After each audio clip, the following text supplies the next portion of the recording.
বহু মানুষ বলছে যে অনেক তো হলো মেয়েটাকে নিয়ে ভাইরাল করা, কি হলো শেষ পর্যন্ত মেয়েটার চাকরি চলে গেল, তাতে কি হবে? অনেকে তার প্রতি সহানুভূতি দেখাচ্ছে যে মেয়েটার কী এমন দোষ ছিল, দুটো গালাগালি দিয়েছে। যে বা যারা মেয়েটার পক্ষে কথা বলছেন, আমি শুধু তাদেরকে বলছি, তার চেনা পরিচিত বা তাকে যদি এই মেয়েটা ওই গালাগালিটা দিত, তাহলে তার কেমন লাগতো? আমি শুধু এই প্রশ্নটা তাদেরকে করতে চাইছি।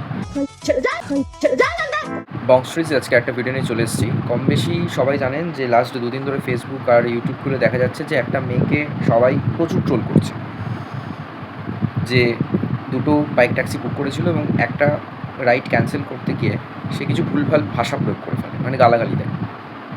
এই গালাগালিটা দেওয়াতেই এমন পরিস্থিতি হলো যে ভিডিওটা যে রাইডারের ক্যান্সেল হয়েছিল রাইডটা, সে ভাইরাল করে দিয়েছিল। মানে ভাইরাল করতে আপলোড করেছিল সোশ্যাল মিডিয়াতে।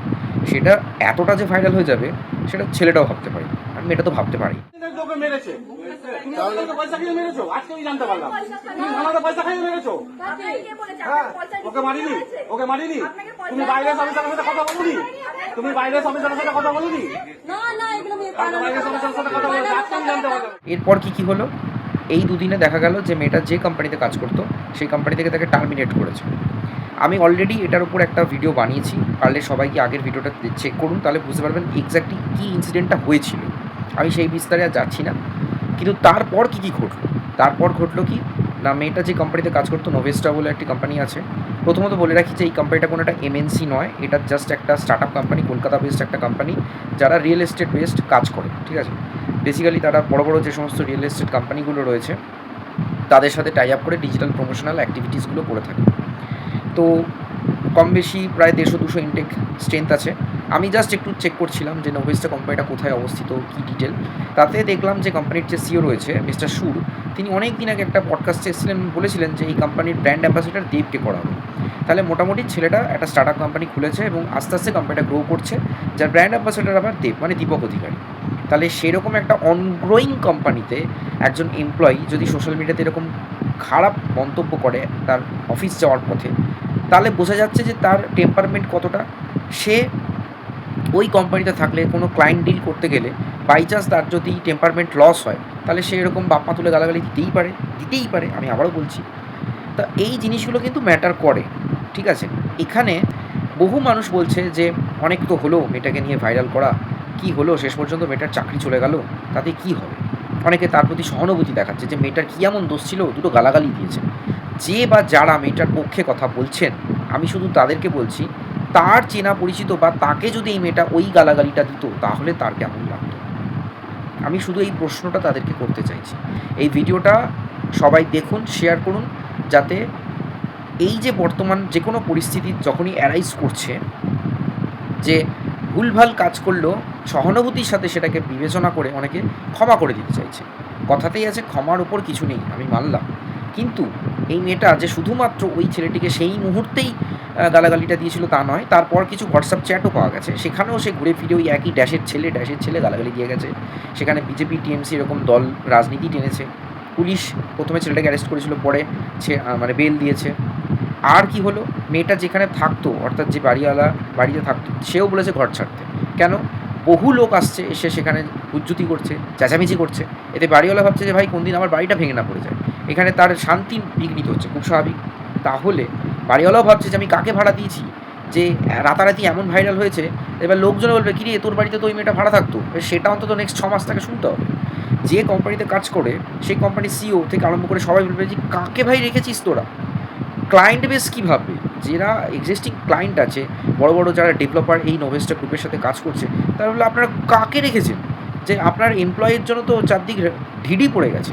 তা সেই কোম্পানির ম্যানেজমেন্ট কী মনে করবে যে একে এক্ষুনি টার্মিনেট করতে হবে কি হবে না? আমি আগের ভিডিওতে বলেছিলাম যে কোম্পানি একটা উচিত শিক্ষা দিক। আমি বলিনি যে তাকে স্যাক করতে, কেন এই বাজারে এমনি চাকরি পাওয়া যাচ্ছে না।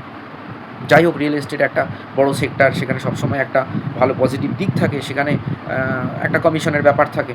যাই হোক, স্যালারি প্লাস কমিশন। তো সেখানে দাঁড়িয়ে থেকে হঠাৎ করে যদি দেখা যায় তাকে স্যাক করেছে, তাহলে কোম্পানি কিছু তো ভেবে করছে না। তার নীতিগতভাবে সে দেখেছে যে একটা সোশ্যাল মিডিয়াতে একটা ভিডিও এতটাই ট্রেন্ডিং হয়েছে, এতটাই ভাইরাল হয়েছে, হতেই পারে যে তার এক্সিস্টিং কাস্টমার বেস লস হতে পারে, হতেই পারে তার বিজনেসে এফেক্ট পড়তে পারে। কেন? আজকের দিনে দাঁড়িয়ে থেকে অনেকেই মনে করেন যে সোশ্যাল মিডিয়াটা কী, কিন্তু এটা মাথায় রাখতে হবে যে ডিজিটাল প্ল্যাটফর্মটা সোশ্যাল মিডিয়ার ওপর চলছে, তার অ্যালগোরিদম সেটার ওপর চলছে। আজকে বাংলাদেশ থেকে আরম্ভ করে বহু দেশের সরকার পাল্টেছে সোশ্যাল মিডিয়ার জন্য। তাই সোশ্যাল মিডিয়াটাকে যারা লঘু চোখে ভাবছেন তারা আসলে সোশ্যাল মিডিয়ার ক্ষমতাটা জানেন না, সোশ্যাল মিডিয়া কী কী করতে পারে সেটা জানেন না। আজকে নর্মাল ডিজিটাল প্রিন্ট মিডিয়ার থেকে সোশ্যাল মিডিয়ার অ্যাডভার্টাইজমেন্ট বেস এতটাই স্ট্রং যে বিজনেসকে রাতারাতি কোথা থেকে কোথায় পৌঁছাতে পারে, কোথা থেকে কোথায় ফেলতে পারে তা কেউ জানে না। তাই সোশ্যাল মিডিয়া নিয়ে যারা বড় বড় কথা বলছেন এবং সোকল্ড ওই মেয়েটির পক্ষে যারা বলছেন, আমি তাদেরকে বলতে চাই, আজকে মেয়েটা যদি আপনাদেরকে এই গালাগালিটা দিত তাহলে আপনারা কি মনে করতেন? একটু সহানুভূতির সাথে ভেবে কি তাকে ক্ষমা করে দিতেন? যে ছেলেটা 1.5 কিলোমিটার বাইক চালিয়ে তেল পুড়িয়ে এলো, এসে তাকে এইভাবে গালাগালি শুনতে হলো, আমি মানছি ক্যান্সেল করে দিয়েছে, তারও হয়তো টাইমিংয়ের একটু এদিক ওদিক হয়েছে, ক্যান্সেল করে দিয়েছে, কিন্তু তুই তো গাড়ি করে এই গালাগালিটা কেন দিল? এটা আর কি কোনো ক্ষমা হয়? আর একটা জিনিস বলছি, ভুলটা সবসময় ক্ষমা করে দেওয়া মানে, সান্ত্বনা দেওয়া মানে তাকে ছেড়ে দেওয়া নয়। ক্ষমা করতে করতে করতে করতে মানুষ ভাবে কিনা ভুলে যাবে, ক্ষমা করে দিচ্ছে। কিন্তু আজকে যে ঘটনাটা ঘটলো, এরপর শুধু ছেলে বা মেয়ে বলে না, সমাজের প্রত্যেকটা মানুষের এটা ভাবা উচিত, সবাইকে সম্মান দেওয়াটা উচিত। এইভাবে বাপ মা তুলে গালিগালাজ করে কাউকে ছোটো বড়ো কথা বলে নিজেকে বড় মনে করা, এসবের যুগ অনেক হয়েছে। একটা অধ্যায় শেষ হয়ে গেছে পশ্চিমবঙ্গে, যে অধ্যায়তে মানুষের মানসিকতা, তার রুচিবোধটাকে নষ্ট করে দিয়ে গেছে কোনো একটা নির্দিষ্ট সরকার। অবশ্যই এই পরিস্থিতির জন্য সরকারও দায়ী। আজকে এই সরকার থাকাকালীন যে সমস্ত কলেজগুলোতে কী কী ঘটেছে সেগুলো সবাই জানে। আমি আগেও বলেছি যে একটা সরকার রাজ্য তথা দেশের মানুষকে প্রত্যক্ষভাবে নয় পরোক্ষভাবে মোটিভেট করে, তাকে অন্যভাবে জীবনযাপনে অভ্যস্ত করায়। দেখবেন এখনকার দিনে মানুষজন কেউ কাউকে আপনি বা তুমি বলে সম্বোধন করে, সব তুই তো গাড়ি বলে ছোটো করে। কেন? এগুলো ঘটেছে কিন্তু লাস্ট 10 বছর কি 7-8 বছরে, বিশেষ করে যদি খেয়াল করে দেখেন। তাই আজকে যে ঘটনাটা ঘটেছে এটা কাম্য ছিল। আজকে যে ঘটনাটা মেয়েটার সাথে ঘটেছে, এটা বাকিদেরকেও মনে একটু ভয় ধরাবে যে না, সময় পাল্টেছে, সম্মান দিয়ে কথা বলতে হবে। আমি জানি না আমার সাথে কজন একমত হবে। চাকরি চলে গেছে, ঘর থেকে বের করে দিয়েছে, এটা একদিনে ঘটেনি, বহুদিন ধরে কিছু না কিছু ঘটতে ঘটতে ঘটতে ঘটতে আজকে সেটার স্ফুলিঙ্গটা এরকম বড় পর্যায়ে চলে গেছে, দাবানল হয়ে গেছে। তাই আমার সাথে হয়তো কজন একমত হবে তারা কমেন্ট বক্সে জানাবেন। যারা মনে করছেন যে আমি ভুল বলছি কি ঠিক বলছি না, সেটাও জানাবেন। ভিডিওটা ভালো লাগলো কি খারাপ লাগলো অবশ্যই শেয়ার করুন, পারলে চ্যানেলটা সাবস্ক্রাইব করুন। দেখতে থাকুন বং স্টোরিজ।